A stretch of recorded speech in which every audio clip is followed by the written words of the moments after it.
Connecting community, creating impact. This is the Chamber Link. Well, good morning and welcome back to the Chamber Link. I am Jane Vangsness Frisch, Vice President of Workforce for the Fargo-Moorhead West Fargo Chamber of Commerce. And today I'm really excited about the show for multiple reasons, but we're stepping back to look ahead. Workforce challenges, economic shifts, and demographic changes are no longer just future issues. They really are shaping our decisions right now, and how we respond together will play a big role in that long-term prosperity of our region, our community, and of our children's futures. So I feel very, very honored today to be joined by two thoughtful leaders who bring both big picture perspective and that local insight into our conversation, and who I think will help us really puzzle through what's really coming next for our region, for our community, our nation, and how we can move forward together. Again, so honored to have both of you with me today. And I'm just going to actually start off, and I would love for both of you to briefly share a background and really what has shaped your lens. I've learned a lot from both of you, not only from hearing you, Rebecca, speak, but Shannon just learning and working alongside of you. So Rebecca, I'm going to start with you, if you would. You spend your time helping shape organizations and communities. Talk to us a little bit about your lens and how that's been shaped throughout the years. Yeah, so thank you. It's wonderful to be with you, Jane and Shannon, and with all of your wonderful listeners and people who care about the future of the economy. I live in Madison, Wisconsin, and so there's something I think you guys can identify, being in the Fargo, Moorhead, West Fargo area, North Dakota generally. You know, Midwestern people are very sort of down to earth and very practical. And my dad was a metal bender at the West Bend Company, which is on the west bend of the Milwaukee River. I was raised in a company town. He worked there for 33 years. My mom was a substitute teacher in school and raised, my brother and me. We were both adopted. And so one of the things that really shapes my lens is practicality. Being a futurist and being an economist can sometimes be seen as very theoretical and esoteric. And while that is interesting to me, at the end of the day, what we're talking about with the future, you can't put into your boots and into your hands. It's kind of useless. So as a futurist, I think the easiest way to help people understand what that is, historians study the past. Journalists take an oath to report on the facts of what's happening now. And professional futurists study the trends that we can start to see emerging in plain sight. And we try to help our clients design the most positive futures that are possible. So as a futurist and as an economist, I look sort of at those two things as a crosshair, like what's happening in the economy, what is coming in the economy, and how is that going to shape folks on the ground. And that's how Shannon and I actually met, is many jobs ago. She was here with us in Wisconsin, helping us forge a new path forward for our workforce.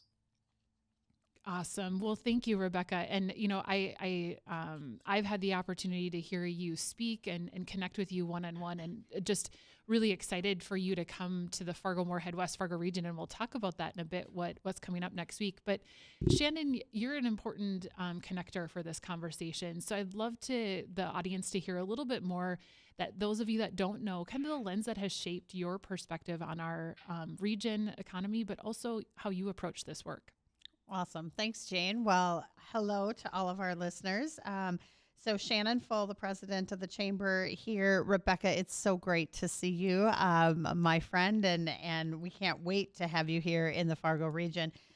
For when we talk about this later, it will be phenomenal to be all around Rebecca's energy. I will say that she is intoxicating and intriguing. So, but very similar to Rebecca, grew up in northwestern Wisconsin from a very middle-class family. My father, a heavy equipment operator, my mother, a phlebotomist in the medical field, and really grew up with that hard work and authenticity mindset in everything that we do. And so when I stumbled into the chamber industry out of the private sector. Right out of college, I was both in the hospitality area with Applebee's Corporation, and then also in the special events with a large country music festival. But when I moved into the chamber role, the piece that I've been most intrigued with over 25 years of doing this work in the chamber industry is the power of people in a community and how coming together can shape the trajectory of where that community is going. It's much more than a sole single leader, but it's really how those leaders have courageous will to surround themselves with others and have the ability to truly make an impact and a difference on not just the region, but on companies and on individuals. And so when we think about the work that we are doing, it is all encompassing of workforce and public policy and small business, all the things that we're talking about, how we achieve our mission of growth and prosperity. But at the end of the day, it boils down to the power of people. And it's been a very fulfilling 25 years to be able to lean into and be pleasantly surprised by what comes out of very committed individuals and small groups. So thank you for that, Shannon. I really appreciate that courageous will perspective that we don't often take a step back and reflect. I think that's what's important about Rebecca's work and what we're having a conversation today is that we don't often take that step back and really think about the why of what our future and what the right now tells us. So Rebecca, you, as I mentioned, as we started today, you spend your time helping organizations and communities. You're coming to ours next week to look ahead and prepare for change. What really drew you to that futures work and what keeps it relevant and urgent today and keeps you busy? Yeah, well, there's this futures work scratches two parts of my brain. One part is the intellectual part. I've always been a person who's tried to figure out what's coming, and I'm sort of entrepreneurial in that way, and how we could take the trends that are happening and turn them into some sort of a strategic advantage. That's really why I started my company. I saw the baby boomer bulge followed by a smaller group of Gen Xers and then a bigger group of millennials. And now we've got the Gen Alphas coming after them. And I wanted to help people build organizations that next generations would want to work in. And so that's some of how I came to this work. But the other part of my being that this scratches is, some of your listeners can probably identify with this, but there is a force within me that is just hell bent on building brighter futures for the next generation. I don't know. It feels like a cause. It's like an animating force. I joke all the time that I wake up every day thinking about, how can kids I never meet have a better life than I did? And that might sound weird for some of your listeners, but my best friend Gretchen, I've known her since we've been 5. She said that when she had her first kid, she realized wow, my whole purpose in life is to be a mom. And somewhere along this journey with my company, I realized wow, I am really committed to making sure that your Jane and your Shannon, your grandkids have it better, as good as they can have it. So those are the things that really propel me in my work as a futurist. So you kind of bring the brain power of what do we see coming? Can we quantify it? And you guys are in a great position. Your region is in an amazing position to shape a brighter future. But then also it's how do we call forth the best of people to say, what are we willing to do today so that our kids and grandkids and maybe our great grandkids have it even better than we did? Well, thank you for that. And I think that's really what we're all about is prosperity, right? For now and into the future. So when we come back here in a few minutes, we're going to hear from what Rebecca thinks about the national perspective and what trends communities should know about and learn about. Coming up, well, good morning again. Jane Vangsness Frisch, Vice President of Workforce at the Fargo-Moorhead West Fargo Chamber. Before we jump back into the conversation, I want to briefly highlight an upcoming opportunity for both employers and community leaders who are thinking about exactly what we're discussing today. So next Wednesday, January 28th, we at the Chamber are co-hosting a workforce forum entitled From Vision to Action. And that's really what our focus is here today. This half-day forum is designed not only to move us forward from implementation to vision to action, but by giving our employers those practical tools, real data, and future-focused strategies. And we're especially excited that one of our guests today, Rebecca Ryan, will serve as that forum's keynote. She's going to provide us some insights on what we can plan on hearing next week. But we're hopeful that you'll join us, and that idea of moving from vision to action connects directly with us here today. So, Rebecca, I'm going to start back with you, and then we're going to move to Shannon. But I'm so intrigued by what you think, Rebecca, from a national perspective. What trends really should communities and communities like Fargo-Moorhead, West Fargo be paying attention to right now? Okay, so as a futurist, I want to encourage people that you have a really good command of the fires that you're putting out every day. You know, if you're an employer, you know how many open jobs you have, you know what your 2026 plan is in terms of deliverables and overhead, et cetera. But I want people to really be thinking around the corner and to be thinking about how some of these seemingly small things stack up. So Jane, your question was, what should we be paying attention to? The first thing is baby boomers, huge demographic, retiring and then coming back, having what's jokingly called a failed retirement. And the reason I bring this up is because many, many, many communities, especially us in the Midwest, are having a level of leadership churn that is not only impacting our organizations, but it's having a secondary knock-on effect for organizations like chambers of commerce and civic organizations and large nonprofit organizations, because in most of our communities, the very same leaders who lead their companies also tend to be the people who sit on boards and lead civic and nonprofit boards in the community. So we're hearing every week from clients who are saying, oh my gosh, 50% of my board just turned over and I'm doing everything brand new, all the orientation with board members. So we can't underestimate how much this leadership churn impacts us. Now, the other piece, of course, a lot of people are talking about AI.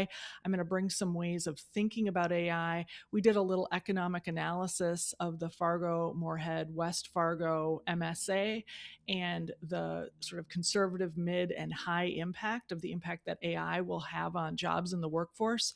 And the bottom line is you guys need more workers no matter how much work AI does. Yeah, isn't that the truth?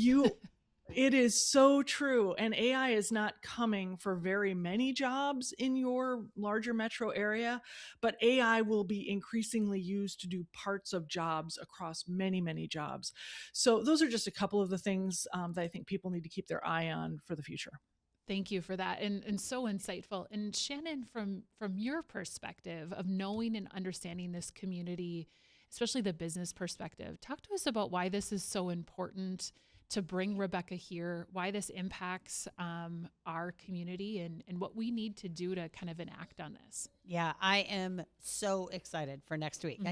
I can't even stand it because there's a few reasons. One, it is always helpful to be able to take a minute and pause and look ahead. So using foresight to really, and I know Rebecca and I talk a lot about foresight.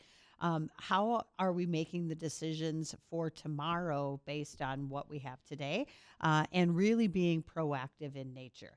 Again, taking that courageous will, because it's a lot easier to just go with the flow as it is now, but really having that courageous will to say, I'm going to intentionally put time aside, resources aside, people in the right spots to look forward.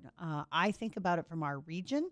I am hugely fueled by competition. I'm a very competitive person. So competitive advantage is a big deal. You cannot have competitive advantage if you can't see into the future. And so when we talk about workforce, a lot of the work that we do on a day-to-day basis is to solve problems of today, right? The now, right? Not the next. And so what I'm excited about this workforce forum is it's going to be a balance of both. We're going to talk about some of the most critical challenges that are facing our employers today, what we're doing with some of those around skill-based hiring, changing the way in which we look at hiring. That not only addresses today, that looks at tomorrow as well. When I think about the work that the Chamber is doing now that we're really excited about is that work-based learning in that future workforce. What are we doing to really make an impact on those future leaders that are that we want and we need? As Rebecca said, we need workers. That's not going to change, right? And so, how do we make sure that those students, whether they're college or high school, see themselves in this community 10 years from now, not just what we are doing in education and in schools right now? And I think that work-based learning is one of those linchpins in the long game of workforce and I think that is one of the things when we had talked about inviting Rebecca, and the first time that I heard her speak it's one of the linchpins. There is not one thing that's going to solve our workforce issues. Rebecca, you just made a good point. We cannot hire our way out of this. We cannot AI our way out of our workforce needs. And so how do we become more nimble, but also more thoughtful about the long-term strategy with our workforce? And one of the things that we're really excited about with the forum as well is we're inviting in individuals to talk about skills-based hiring. We've been on this show before and we've talked about what our employers are saying through our industry sector partnerships and our community wide partnerships of really understanding that we have the people, but maybe not quite the right fit, but we're just not getting them to come to our front door. And so after we hear from Rebecca next week, we have that opportunity to talk about skills-based and actually a very hands-on workshop for those HR professionals in the room. So we're really, really excited about this. But getting back to Rebecca, some of the things that you're going to talk about, and one of the things that I think I want to know and want to take away, we always talk about future ready. And I think, Shannon, you actually just said this about being skills-based, our skills-based, our work-based learning. But what does future ready actually mean when it comes to the workforce? Okay, so I think I have a pretty easy way to think about this, and I just want to make sure that I'm basing this in a way that every listener can get their head around, because of course, the human resources community, the people who are hiring managers, they have one way of thinking about work. But then the everyday listener who's maybe listening to this on their way to run and get groceries right now, or coming back from a daycare drop off, they're an employee maybe who isn't sitting in a decision-making chair. And I think the easiest way to think about if your workplace and workforce is future ready is to ask yourself this question: is this a place where my grandfather would be more comfortable working, or where my grandchild would be comfortable working? And because what we're noticing is, and I'm 54 now, right? I'm a Gen Xer, and it would be very easy for me to build a workplace and a workforce that looked like me, that operated like me, that was like, I'm getting a little slower with technology. I'm just being honest about this, right? I don't have a TikTok account, right? But that is not the kind of place that the next generation is going to want to work. So I got to think about, am I building this for the me I was or for my successors? And I think that right there is a really good leveling question for anybody. Does your workforce reflect a place that your grandkids are going to get excited about working for, or a place that your granddad would recognize and be extremely comfortable working for? Yeah, that's a great perspective. I'm an elder millennial. I think that's what the term that they utilize for me. And I had and I have the opportunity to work really closely with our Young Professionals Network. And I had one of my first meetings with them last week, and I had an elder millennial moment. It was an elder moment. And I had to take a step back and said to my two colleagues, I think I missed the mark. And it was really insightful. And really appreciate that perspective of my grandchild versus my grandfather. And, I look at everything, Shannon and I often talk about that we had the influence of our grandfathers in our life. I still have mine. You recently lost yours, but also learning from that perspective of how they had to be nimble. My grandfather, who will turn 101 in a few days here, really had to be nimble. Everything from going from a horse to a car to now having an email address, right? And so I think that perspective is really helpful. And when we come back in a few minutes, we're really going to kind of dig down into what does this mean for Fargo-Moorhead and the why behind this as well.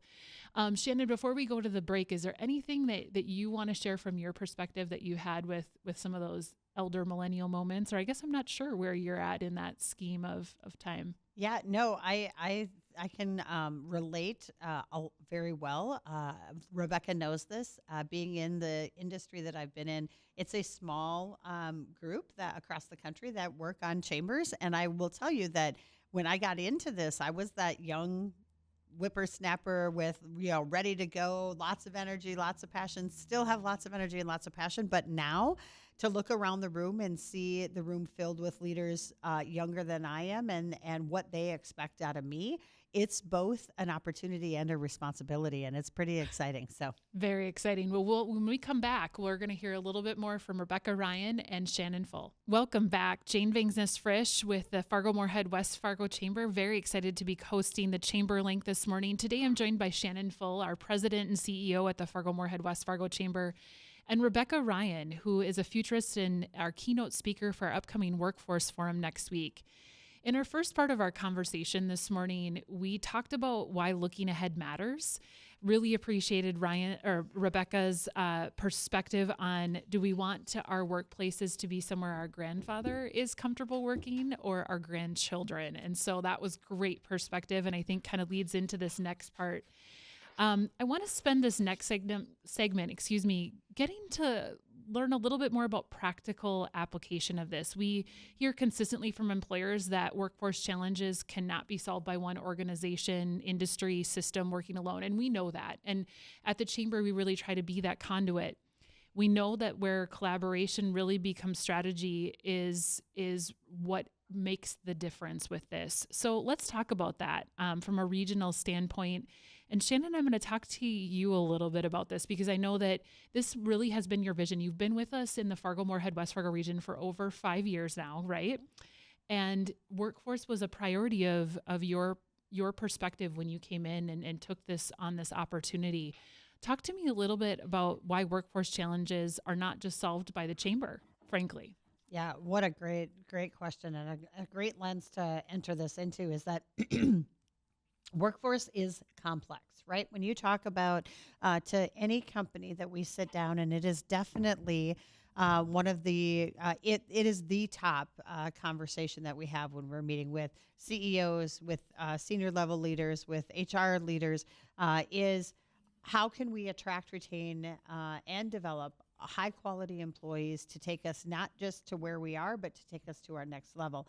And when we look at that, it is a combination and multi-pronged, everything from how we're attracting workforce here, once we get them here, how are they acclimating to the area, how are we keeping them, how are we helping them grow. And when you think about all of that, that really does encompass education, both secondary, post-secondary, all of our colleges. It also includes so many nonprofit organizations that work with workforce to help make sure that employees are getting, residents are getting what they're needing to advance. And then when we think about all of the industry users, the end users, so you're either a job seeker or you're a company that is needing workforce. How are we making sure that we're pulling this all together to streamline approaches to make it easier for companies to find what they need, but also easier for job seekers to find what their livelihood is going to look like? The whole point of this is fulfillment, right? So how do people find what they want and be fulfilled within their jobs, as we spend so much time in our jobs with our colleagues in a company? How do we get that fulfillment, that takes everybody working together to analyze it, to identify it, to lean into where are our strengths and where are our weaknesses, who should lead this work, who should support this work. That's where it really takes the that whole perspective of the good for all, right? But also we have a significant role in that coordinating and convening part, which is so exciting to us. Yeah, and I often get the question, my title, Vice President of Workforce, what the heck does that mean? Right. And, I really try to help people understand that I'm the conduit between training and education, between our employers, the workforce activators and navigators within those nonprofits and government organizations. You talked a little bit about this in our first segment, Shannon, that both you and I, if you've ever seen Shannon and I on a golf course, we're very competitive, but we're competitive also in supporting business and industry and making sure our region is prosperous. So this next question is maybe a little bit on the competitive note. Rebecca, I'm interested to know, Shannon talked about us being the conduit and that we have really tried to reshape the workforce strategy within our region to be focused on collaboration and connection. Talk to me, Rebecca. You see this from a national and international perspective. Although you're grounded here in the upper Midwest, you have seen it all. So Shannon and I want to know who does this well, and as a workforce region, and what should we be striving to here in Fargo-Moorhead, West Fargo? Okay, I love this question. And you guys probably know more of what's emerging now, like what the up and comers are. But the model that I was on the ground floor when it started was in Nashville, Tennessee. Now, this goes back before Nashville became the place where every woman had her bachelorette party, her hen party before her wedding. So this is the Nash Vegas. This is old Nashville. Yeah, this is pre-Nash Vegas. And Nashville was struggling. They were a tier 2 city. They were a city that wasn't known for anything, and their healthcare community was in crisis. And they went to their Chamber of Commerce, our colleague Nancy Eisenbrandt, who's now retired, and they said, gloves are off, Chamber, what can we do? So talk about competitive, Jane. The very first thing that Nancy did was she looked at where nursing grads had moved, if they'd gone to Vanderbilt, for example, where they'd moved, and they started to target Atlanta and some of the major southeastern cities where these nursing grads went. And you know what their song and dance was? We have a higher quality of life in Nashville than you have here, wherever you are. We're more affordable, we're more walkable. And they started selling the community attributes. They were like, listen, you can get a job anywhere. Nurses can get a job anywhere. Why should you live here? So that was the very first thing they did. That was like a response to the healthcare community saying, we're in crisis, you need to help us, and we want to go get the talent. So that's one thing that's very different, because a lot of chambers and workforce development organizations will sit back and just help the incumbents, spiff up their marketing materials, but not like go out and hunt. So that was the first thing that I thought Nancy did that was really cool. And then it started to build.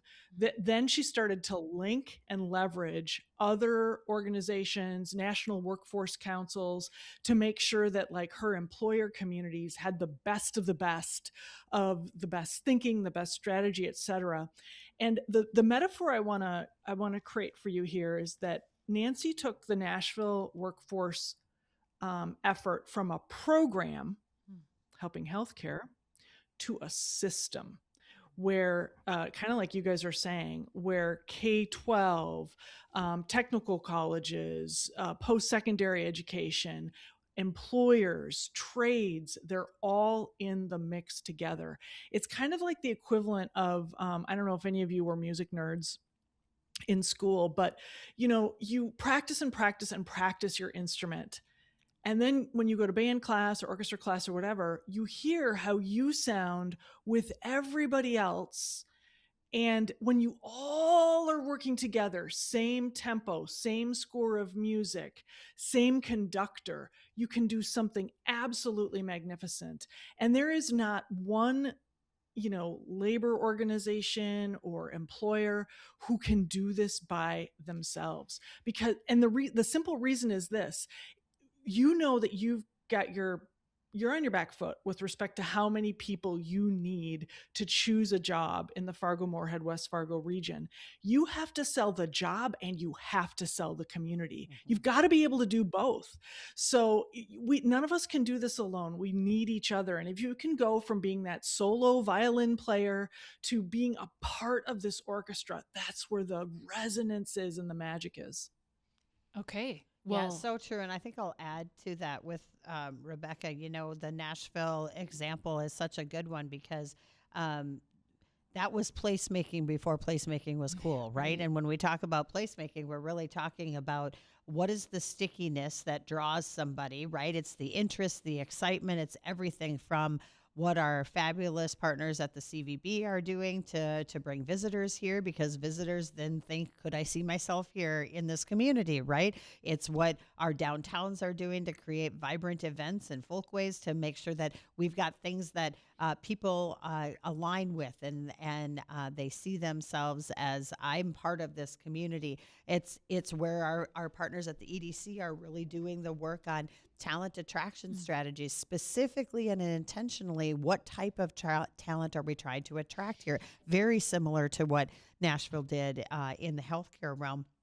But I think as we look at all of this together, what's most exciting is that as you start to build momentum to this, companies now see you as not just a nicety anymore. Now it's a necessity, right? Where companies are saying, this looks different for me. Like, I have a great HR team. I can sell my company really well. To your point, Rebecca, we now have many company leaders that are seeing the work that the Chamber and others are doing, our Icebreakers program, our concierge program, that we want to lean in strong. Who better to sell the community and to partner with you to sell the community than organizations like ours? And I think that's the secret sauce that Rebecca maybe talked about. As we start to get that type of momentum, that's what's going to separate us from the pack. you know, we were talking with a colleague yesterday, Shannon, you and I were, and we were talking about downtown. We were talking about how we have neighborhoods in our communities now. We've always had them, the North Fargo Roosevelt neighborhoods and those kind of things. But thinking about your neighborhood, our neighborhood is where the Chamber is at, that we've really started to identify as a community of neighborhoods and the power of people. But that's true for our workforce as well.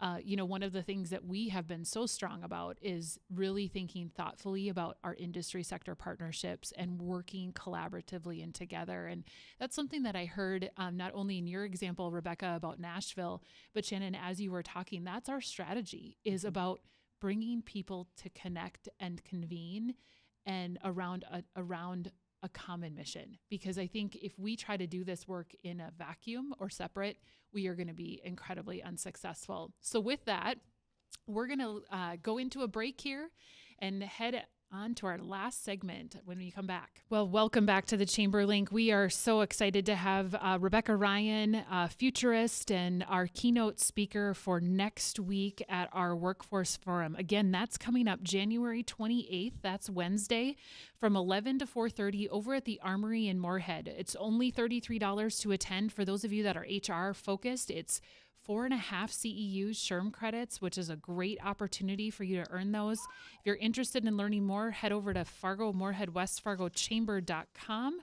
And again, as we enter in this final segment, time always goes too quickly when we're thinking about this, but I wanted to bring the conversation back to both the bigger picture and what comes next for our region. We talked about trends related to workforce and who we can be competitive with and who's our moonshot, which is Nashville. Watch out, Fargo bachelorette parties coming soon. But now I want to focus on vision, leadership, and action. So, as we look ahead, and I'm interested, to hear from both of you on this, but as we look ahead to 5 to 10 years and share what gives you confidence about our region's future, and maybe what we really should be doing as whether people identify as educators, employers, leaders, what we should be doing now to help that future forward perspective. Not all of you at once. Rebecca, you want to jump in?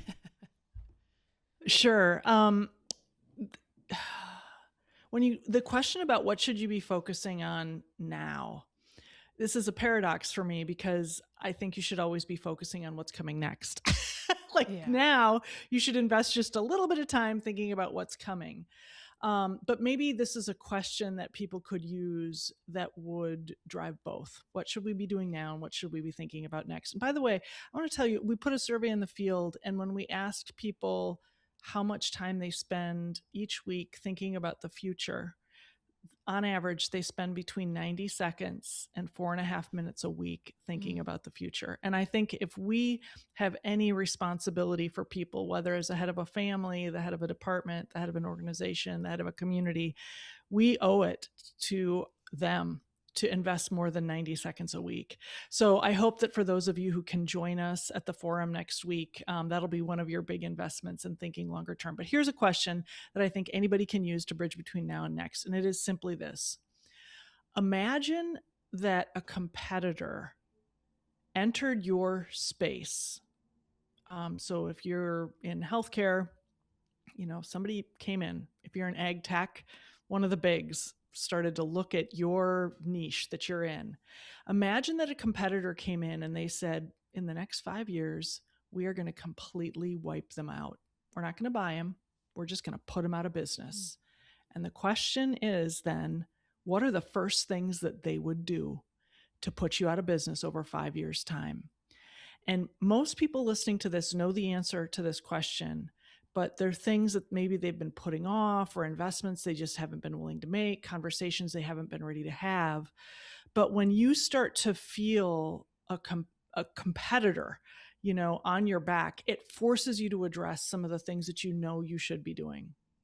What about you, Shannon? What do you think? Yeah, I couldn't agree more. I think the big piece of this is, how do you capture and leverage? It's all about leverage for me, leveraging relationships and leveraging resources to take us and identify, where are we now, where do we want to go, and how do we get there? And a bigger question to every listener is, what is your specific role to get us there? Whether that be your role as someone in your company, your role in the community, however you define a community, right? Because communities are defined however you want.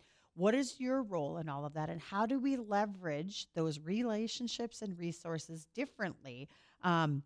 So when I think about, your question was around as what gives me confidence specifically to this region.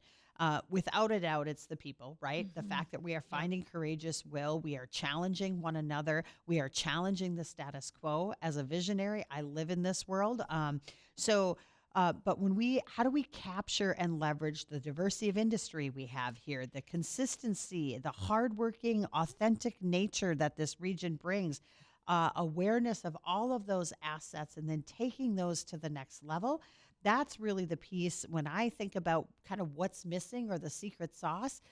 How do we capture all of that in some type of a community or regional vision that allows us then to identify all of those assets, not just the physical assets, but the people assets that we have also, and then leveraging those to the greatest and next extent? You can tell when I start to talk about it, I get really excited because I know that this community, this region, is positioned for greatness. Just look at the growth we're currently having. When we're growing 3 times the national average, that's happening for a reason, or for multiple reasons. How do we make sure we're able to lean into that even more?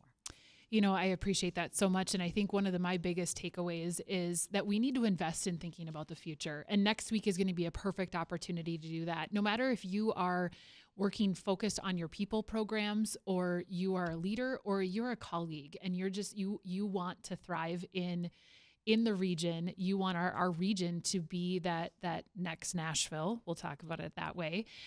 Attend that workforce forum. I think hearing from Rebecca, sitting around with your colleagues, really being, not just spending those 90 seconds, spending from 11 a.m. to 4 p.m., really thinking and investing in the future. So I'm going to quickly do a round robin before we close out. 30 seconds we have. Shannon, what is one word that describes our future in Fargo-Moorhead, West Fargo? Opportunity. Rebecca, what's your one word? Limitless. Limitless and opportunity. And mine is exciting. Perfect. So with that, I want to say thank you so much for today's conversation. It has really been purposeful and thoughtful and inspiring. So I really do want to say thank you. And again, don't forget about Wednesday, January 28th, our workforce forum. We're convening leaders and partners to turn that vision into action, and really excited about it. You won't want to miss it. I promise you. It will be well worth your time. Well, thank you for everyone listening. Thank you, Rebecca and Shannon, for sharing your perspective, and the future is bright. Thanks so much for joining the Chamber Link today.